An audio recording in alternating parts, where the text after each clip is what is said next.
மறுபடியும் social media பற்றின ஒரு வீடியோ தான் பண்ணணும்னு நினச்சேன். சோஷியல் மீடியாவில் நம்ம பார்க்க முடிஞ்சது, இப்போ சோஷியல் மீடியான்னு இல்லை, இந்த யூடியூப்பில் போடுற வீடியோஸாக இருக்கட்டும், ஈவன் டிவி சேனல்ஸ் கூட நிறைய வீடியோஸ் இப்போ போட ஆரம்பிச்சிட்டாங்க. It is about discussing somebody's personal life.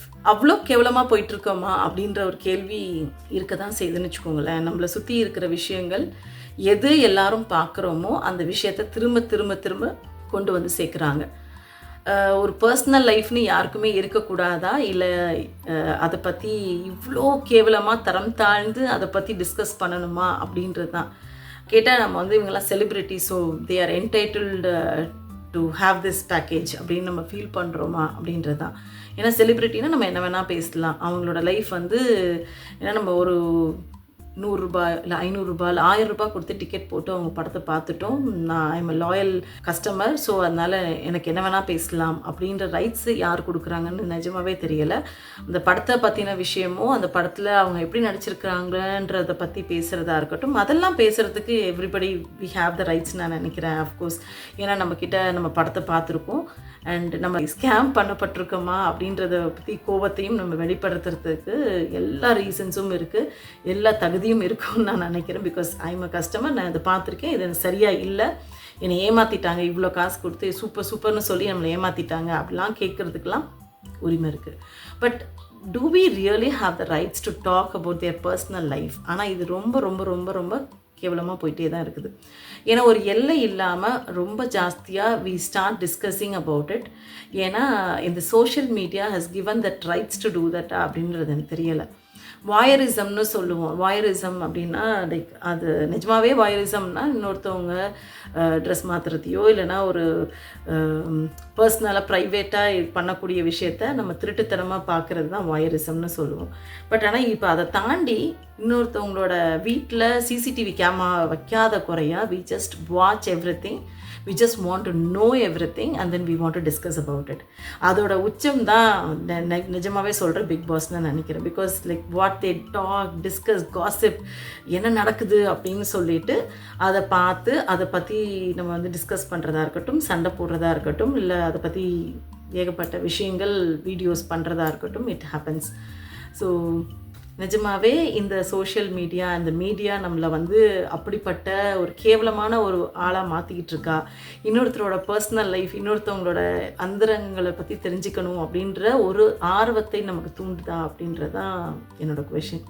நீங்கள் யோசிச்சு பாருங்கள். Because Bigg Boss is one thing, இந்த மாதிரி ரியாலிட்டி ஷோஸில் அது ஒரு முக்கியமான ஒரு விஷயமா இருக்குது. அண்ட் இப்போது சோஷியல் மீடியாலையும் சரி, இல்லை மீடியாவில் மெயின் ஸ்ட்ரீம் மீடியாலையுமே தே டூ டிஸ்கஸ் அபவுட் பல பேரோட பர்சனல் லைஃப். அதாவது டிவோர்ஸ் கேசஸாக இருக்கட்டும், கல்யாணமாக இருக்கட்டும், இவங்களை கல்யாணம் பண்ணிட்டாங்கன்னு பேசுகிறதா இருக்கட்டும், இல்லை இவங்களை டைவர்ஸ் பண்ணிட்டாங்கன்றதை பற்றி பேசுகிறதா இருக்கட்டும், அவங்களோட செக்ஷுவல் லைஃப் வரைக்கும் வி டிஸ்கஸ் அபவுட் இட். அவங்களுக்கு வேறு அஃபேர் இருக்கான்றதை பற்றி டிஸ்கஸ் பண்ணுறோம். தேர் ஆல் அடல்ட்ஸ். ஸோ அதை பற்றியும் நம்ம ரொம்ப டிஸ்கஸ் பண்ணுறோம். இதெல்லாம் சரியா அப்படின்ற கேள்வி.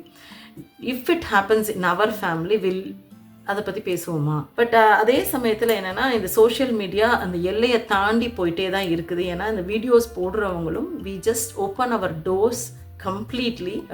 சில நேரத்தில் அந்த கம்ப்ளீட்லின்றதில் எனது எல்லா வீட்டில் இருக்கிற எல்லா மக்களை பற்றியும் இன்ஃபர்மேஷன் கொடுக்குறோம். வீட்டில் எதை எங்கே வச்சுருக்குறோன்றது முதற்கொண்டு தெரியும். இந்த டூர் வீடியோஸாக இருக்கட்டும், இது எல்லாத்துலேயும் we just show everything, there is nothing personal there. So எல்லாமே காமிச்சிடுறோம். அப்போ இன்னொருத்தவங்களுக்கு அந்த ஆர்வத்தை நம்மளே தான் கொடுத்துட்றோம். we just give the keys to them and அவங்க என்ன வேணால் இப்போ பேசலாம்ல அப்படின்ற ஒரு மைண்ட் செட்டுக்கு தான் வந்துருச்சு. அவங்க சூப்பர் அப்படின்னு சொல்லிட்டு லைக் போடுறப்ப நம்ம ரொம்ப என்ஜாய் பண்ணுறாங்க. அண்டு கேவலமாக கழுவி ஊற்றுறப்ப I don't want to listen to all these comments. எவ்வளோ நெகட்டிவாக இருக்கிறாங்க அப்படின்னு சொல்லிட்டு அதை குறை சொல்கிறவங்களும் இருக்க தான் செய்கிறாங்க. So there's no limit for it. ஆனால் எனக்கு இருக்கக்கூடிய ஒரு வருத்தம் என்னென்னா, இந்த அடுத்தவங்களோட பர்சனல் லைஃப்பில் எட்டி பார்த்து அதை பற்றி பேசி டிஸ்கஸ் பண்ணுற அளவுக்கு நம்ம மோசமாயிட்டே போகிறோமா அப்படின்றது தான். நம்ம தமிழ் சமூகம் தரம் தாழ்ந்து போயிட்டுருக்குறோமா அப்படின்றது தான் என்னோட கேள்வி. அதை பற்றி யோசிச்சு பாருங்கள். திஸ் இஸ் அண்ட் இந்த மாதிரி கண்டென்ட் தான் ஜாஸ்தியாக ப்ரொமோட் ஆகிட்டே இருக்குது. Because we like to see, we love to know what is happening in somebody's personal life. அதை பற்றி கமெண்ட் பண்ணுறது அதை விட ரொம்ப ரொம்ப சந்தோஷமாக இருக்குது. அதை பற்றி என்னன்னே தெரியாமல் அவங்க லைஃப்பில் என்ன அண்டர்கோ பண்ணுறாங்கன்றதை பற்றி தெரியாமல் என்ன வேணால் கமெண்ட் பண்ணலாம். Because we have every rights to say இல்லை. ஏன்னா யார் கேட்க போகிறா, என்ன வேணால் சொல்லலாம்ல. ஸோ அதனால் we tend to comment about it also. So நம்ம போகிற வழி கரெக்டானு எனக்கு தெரியலை. just think about it. So it is all about voyeurism, toxic to the core, and that is being promoted. இதைத்தான் நீங்கள் பார்க்கணுன்னு சொல்லிட்டு இந்த சோஷியல் மீடியாவும் சரி, இந்த சுற்றி இருக்கிற மீடியாவும் திரும்ப திரும்ப திரும்ப திரும்ப ப்ரொமோட் பண்ணிக்கிட்டே இருக்குது. எனக்கு தெரியல, இன்னும் கொஞ்சம் நாள் கழிச்சு மேபி எல்லார் வீட்லேயும் ஒரு சிசிடிவி கேமரா வச்சு அந்த சோ கால்டு செலிப்ரிட்டிஸ் இல்லைனா சோ கால்டு யூடியூபர்ஸோட பெரிய ஹையர் எண்டில், அதாவது நிறைய பாப்புலராக இருக்கிறவங்க வீட்டுக்குள்ளெல்லாம் சிசிடிவி கேமராவோட கனெக்ஷனை நம்ம ஏதாவது சோஷியல் மீடியாவில் கொடுத்தா கூட பீப்புள் வில் பி வாட்சிங்கான்னு தெரில. அந்த அளவுக்கு தான் போய்கிட்டே இருக்குது. Think about it. This is what do we need this. கண்டிப்பாக இவ்வளோ டாக்ஸிசிட்டி தேவையா? நமக்கு என்ன அவ்வளோ வேலை வெட்டி இல்லாமல் போயிட்டோமான்னு தெரியல. நம்ம எல்லாரும் இன்னொருத்தவங்க வாழ்க்கையில் இவ்வளோ தூரத்துக்கு என்ன நடக்குதுன்னு தெரிஞ்சுக்கிட்டே இருக்கிறதுக்கு நமக்கே 1008 பிரச்சனை இருக்குது. அதை பார்க்கலாமே கொஞ்சம். கண்டிப்பாக இதையும் பூமர்னு நினச்சிங்கன்னா please to comment about it are just discuss about it. And இது மாதிரி வேறு எதுவும் விஷயத்தை discuss பண்ணணுன்னாலும் we can do it in our meta minds. So see you in the next video. Bye.